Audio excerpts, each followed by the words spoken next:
بسم اللہ الرحمن الرحیم۔ السلام علیکم محترم ناظرین۔ حضور نبی کریم صلی اللہ علیہ وسلم کی بادشاہت کا علاقہ، حضرات انبیاء کرام علیہ السلام کی سرزمین، ابدالیوں کا دیس اور برکتوں والا ملک شام دینی اور دنیاوی ہر لحاظ سے بڑی اہمیت رکھتا ہے۔ اس کا موجودہ سرکاری نام الجمہوریہ العربیۃ السوریہ ہے۔ حضور نبی کریم صلی اللہ علیہ وسلم نے اپنی ظاہری زندگی ہی میں ملک شام کے فتح ہونے کی غیبی خبر و بشارت دے دی تھی کہ عنقریب ملک شام فتح ہو جائے گا۔ چنانچہ خلافت صدیقی میں شام فتح ہونے کی ابتدا ہوئی اور خلافت فاروقی میں وہ مکمل فتح ہو گیا۔ حضور نبی کریم صلی اللہ علیہ وسلم کی یہ پیش گوئی بالکل درست ثابت ہوئی۔ ملک شام کی فتوحات اور وہاں اسلامی حکومت قائم ہونے سے دین اسلام کو بے حد قوت و شوکت اور اسلامی ریاست کو زبردست وسعت اور برکت حاصل ہوئی۔ ہم یہاں اس عظیم ملک کی عظمت، شان اور اہمیت و حیثیت کو بیان کریں گے۔ شام سے مراد کتب سیر و مغازی میں شام کا اطلاق 3 علاقوں پر ہوتا ہے۔ عرب کے عرف میں شمال کی جیت میں جو بھی علاقہ ہے اسے شام کہا جاتا ہے۔ کچھ عام لوگوں کے عرف میں شام سے مراد صرف دمشق ہے، اور تاریخی لحاظ سے جسے شام کہا جاتا ہے وہ سوریہ، اردن، لبنان اور فلسطین پر مشتمل علاقہ تھا۔ اسے اوریا انتری کے نام سے بھی یاد کیا جاتا ہے۔ مسلمانوں کا ملک شام میں سب سے پہلے داخلہ غزوہ موتا کے سلسلے میں حضور نبی کریم صلی اللہ علیہ وسلم کے زمانہ اقدس میں ہوا۔ پھر زمانہ فاروقی میں شام کے تمام شہر فتح ہو گئے اور آج شام عرب کے قدیم ترین ملکوں میں شمار ہوتا ہے۔ یہ ایسی بستیوں پر مشتمل ہے جو ایک دوسرے سے ملی ہوئی ہیں۔ وہاں جاری نہریں اور تر و تازہ سرسبز کھیت ہیں۔ مورخین کے مطابق اس ملک کا نام شام رکھے جانے کی کئی وجوہات ہیں۔ ان میں سے ایک یہ بیان کی جاتی ہے کہ یہ نام حضرت نوح علیہ السلام کے بیٹے سام کے نام سے پڑا، کیونکہ یہی وہ پہلے شخص ہیں جو اس سرزمین پر تشریف لائے۔ مجھئی لفظ کی تبدیلی کے سبب لفظ سام کی سین کو شین کر دیا گیا۔ کسی علاقے اور خطے کی فضیلت اس سے ظاہر ہو جاتی ہے کہ رسول پاک صلی اللہ علیہ وسلم نے اس کی عظمت و رفعت کو اپنی زبان حق ترجمان سے بیان فرما دیا ہو۔ اور ملک شام بھی ایسا ہی ایک ملک ہے کہ کثیر احادیث مبارکہ اس کی فضیلتوں کو واضح کرتی ہیں۔ یہاں چند ذکر کی جاتی ہیں۔ حضرت عبداللہ بن عمر رضی اللہ تعالیٰ عنہ سے روایت ہے کہ حضور پاک صلی اللہ علیہ وسلم نے دعا کی، اے اللہ پاک ہمارے شام میں برکت دے، اور اے میرے پروردگار ہمارے یمن میں برکت عطا فرما۔ مسجد والوں نے عرض کی، اور ہماری مسجد میں بھی۔ حضور اکرم صلی اللہ علیہ وآلہ وسلم نے پھر یہی دعا فرمائی۔ وہ پھر بولے، اور ہماری مسجد میں بھی آپ صلی اللہ علیہ وسلم نے ارشاد فرمایا، وہاں زلزلے اور فتنے ہوں گے، اور وہاں سے شیطان کا سینگ نکلے گا، یعنی خدایا ہمارے شام کے مسلمانوں کے دین و دنیا میں برکتیں عطا فرما۔ دعا میں شام کو یمن پر اس لیے مقدم فرمایا کہ شام ہی میں قیامت قائم ہوگی۔ وہی فلسطین سے متصل ہے، اور فلسطین تین میں بیت المقدس، امان وغیرہ واقع ہیں۔ 40 ابدال وہاں ہی رہتے ہیں۔ بعض لوگوں نے کہا ہے کہ مدینہ منورہ بھی شام ہی کا ایک شہر ہے۔ بہرحال شام بہت افضل علاقہ ہے۔ حضرت ابو امامہ رضی اللہ تعالیٰ عنہ سے مروی ہے کہ رسول پاک صلی اللہ علیہ وسلم نے فرمایا، ملک شام اللہ پاک کا چنا ہوا شہر ہے، اور وہ اپنے چنے ہوئے بندوں کو اس میں جمع فرما دے گا۔ ایسا کیوں نہ ہو کہ رحمت والے فرشتے اس ملک پر اپنے پر پھیلائے رہتے ہیں۔ حضرت زید بن ثابت رضی اللہ تعالیٰ عنہ سے مروی ہے کہ ایک دن ہم حاضر تھے، رسول کریم صلی اللہ علیہ وسلم نے فرمایا، ملک شام کے لیے خوشخبری ہے، بے شک رحمان عز و جل کے فرشتے اس پر اپنے پر پھیلائے رہتے ہیں۔ حضرت ابن حوالہ رضی اللہ تعالیٰ عنہ سے مروی ہے کہ رسول پاک صلی اللہ علیہ وسلم نے ارشاد فرمایا، ان قریب یہ صورت پیش آئے گی کہ تمہارے مختلف لشکر ہو جائیں گے، ایک شام کا لشکر، ایک یمن کا لشکر، اور ایک عراق کا لشکر۔ حضرت ابن حوالہ رضی اللہ تعالیٰ عنہ نے عرض کی، یا رسول اللہ صلی اللہ علیہ وسلم، اگر میں یہ صورتحال پاؤں تو کس کو اختیار کروں؟ ارشاد فرمایا، شام والوں کے ساتھ رہنا کیونکہ وہ اللہ کی زمین میں بہتر ہوگی اور اللہ تعالیٰ اپنے نیک بندوں کو اس میں جمع کر دے گا۔ اگر تمہیں یہ قبول نہ ہو تو یمن والوں کے ساتھ رہنا اور اپنے حوضوں سے پانی پینا، اور اللہ پاک نے شام اور اس کے رہنے والوں کا میری خاطر ذمہ لے لیا ہے۔ شام والوں کے ساتھ رہنے کا حکم اس لیے دیا کیونکہ فتنوں کے دور میں ایمان و عافیت کا مقام ملک شام ہوگا۔ چنانچہ ایک روایت میں ہے، سن لو، جب فتنے واقع ہوں گے تو ایمان ملک شام میں ہوگا۔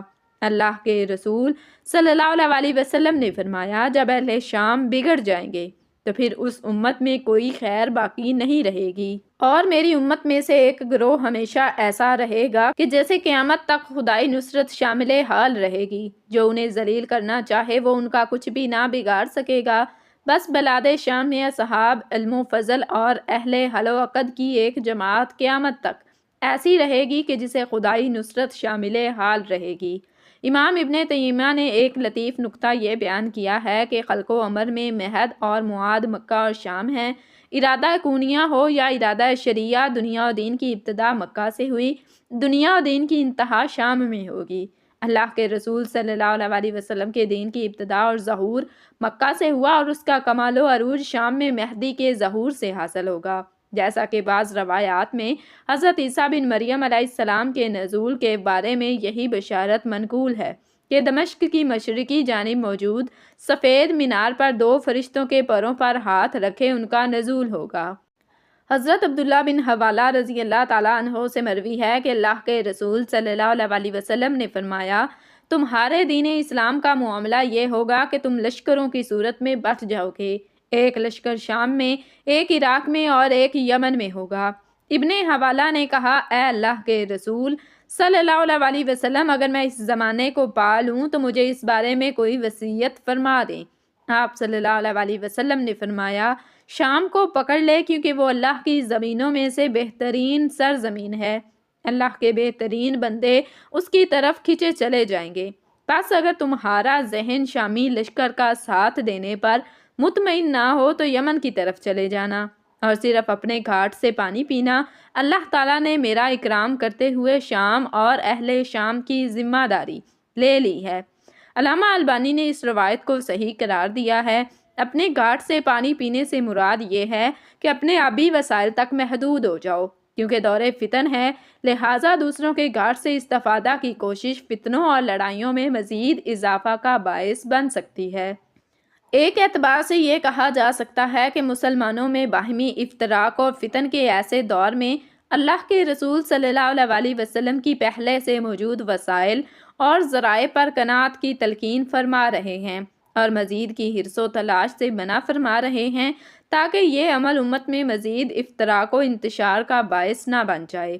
حضرت عبداللہ بن عمر رضی اللہ تعالیٰ عنہ سے روایت ہے کہ انہوں نے کہا کہ میں نے اللہ اور اس کے رسول صلی اللہ علیہ وسلم کو یہ فرماتے ہوئے سنا، ہجرت مدینہ کے بعد ایک اور ہجرت ہوگی اور زمین پر موجود بہترین لوگ حضرت ابراہیم علیہ السلام کی ہجرت کی جگہ کی طرف ہجرت کریں گے اور بقیہ زمین پر صرف شریر لوگ باقی رہ جائیں گے۔ علامہ البانی نے اس روایت کو صحیح قرار دیا ہے۔ یہ دور فتن کی ہجرت ہے اور اسے ہجرت مدینہ کی ہجرت کے برابر قرار دیا گیا ہے۔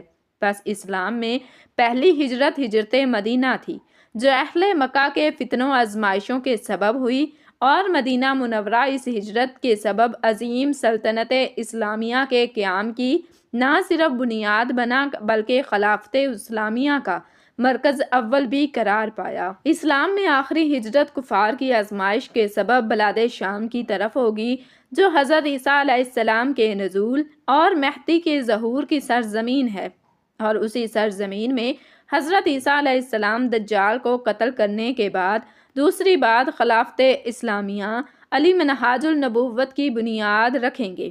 پس اسلام کے ابتدائی عروج کا مرکز مدینہ تھا تو انتہائی عروج کا مرکز ارض مقدس ہے۔ بعض روایات میں اس طرف اشارہ ہے کہ اہل روم کی طرف سے اہل شام پر اقتصادی پابندیاں عائد کی جائیں گی۔ حضرت ابو نضرۃ رضی اللہ تعالیٰ عنہ سے روایت ہے کہ ہم حضرت جابر بن عبداللہ رضی اللہ تعالیٰ عنہ کے پاس تھے کہ انہوں نے فرمایا قریب ہے کہ اہل عراق کو ان کا فقیر ناپ تول کا ایک پیمانہ اور درہم چاندی کی کرنسی کچھ فائدہ نہ دے۔ ہم نے کہا ایسا کہاں سے ہوگا؟ تو انہوں نے کہا کہ عجم غیر عرب سے ہوگا، وہ اسے روک دیں گے۔ پھر حضرت جابر رضی اللہ تعالیٰ عنہ نے کہا قریب ہے کہ اہل شام کو ان کا دینار سونے کی کرنسی اور مدی ناپ تول کا ایک پیمانہ کچھ فائدہ نہ دے۔ تو ہم نے کہا کہ یہ کیسے ہوگا؟ تو حضرت جابر رضی اللہ تعالیٰ عنہ نے کہا کہ یہ اہل روم کی طرف سے ہوگا۔ اس روایت کے مفہوم سے اہل فلسطین بھی مراد لیے جا سکتے ہیں کہ جنہیں اسرائیل کی طرف سے متعدد پابندیوں کا سامنا ہے۔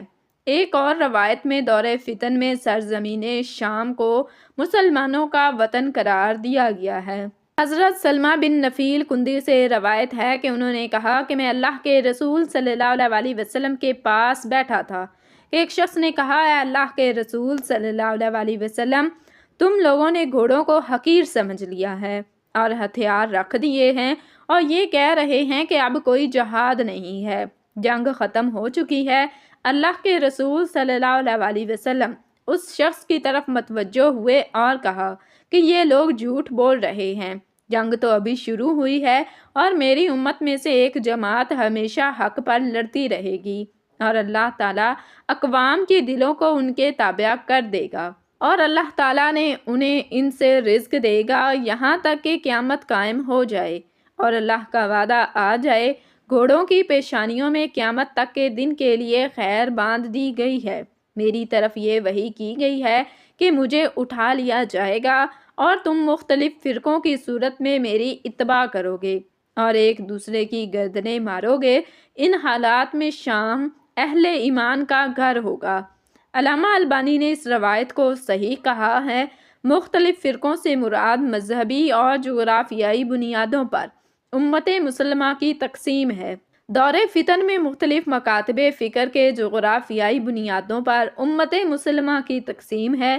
دور فتن میں مختلف مکاتب فکر کے پیروکار اور مملکت اسلامیہ کے باشندے اپنے اپنے طور پر اللہ کے رسول صلی اللہ علیہ وسلم کی اتباع کریں گے۔ ایسے حالات میں بلاد شام کو اہل ایمان کا وطن قرار دیا گیا ہے۔ معراج اعلان نبوت کے 10ویں سال اور مدینہ ہجرت سے 1 سال پہلے مکہ مکرمہ میں پیش آیا۔ ماہ رجب المرجب کی 27ویں رات ہے۔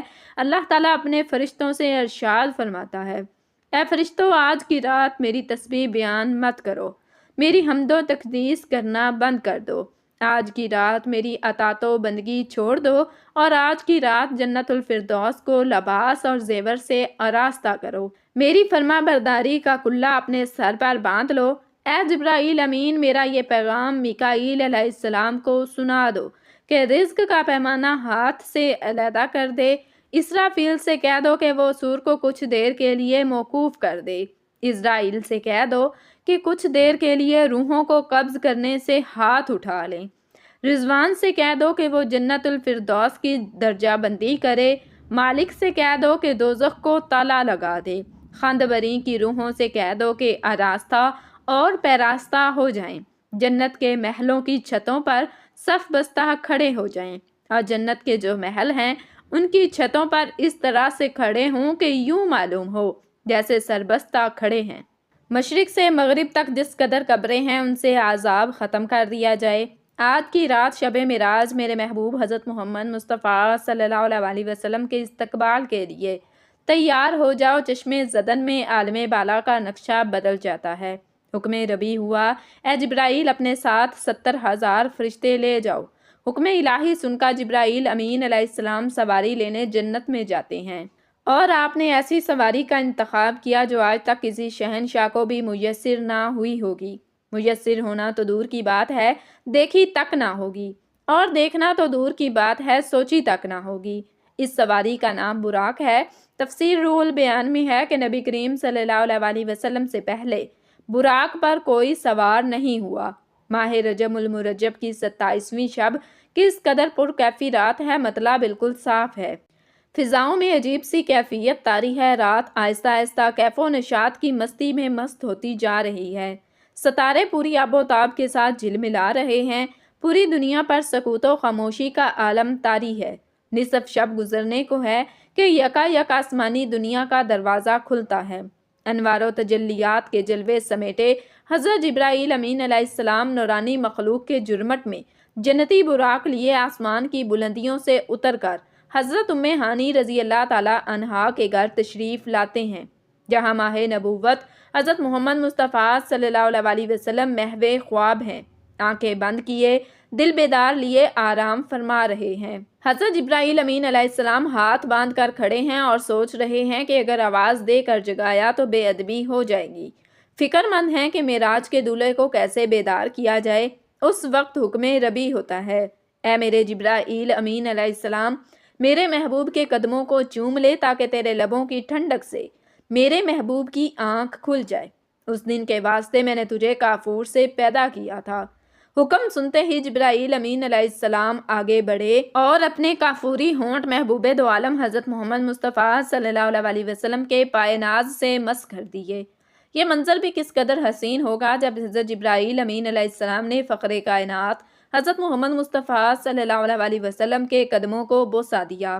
حضرت جبرائیل امین علیہ السلام کے ہونٹوں کی ٹھنڈک سے حضور نبی کریم صلی اللہ علیہ وسلم بیدار ہوتے ہیں اور دریافت کرتے ہیں، اے جبرائیل امین علیہ السلام کیسے آنا ہوا؟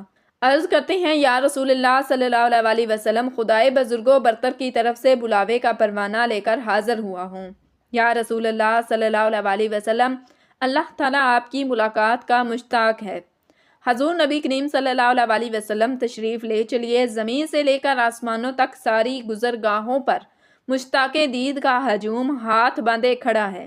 معراج نبوت میں یہ بات درج ہے، چنانچہ آپ نے سفر کی تیاری شروع کی۔ اس موقع پر حضرت جبرائیل امین علیہ السلام نے آپ کا سینہ مبارک چاک کیا اور دل کو دھویا۔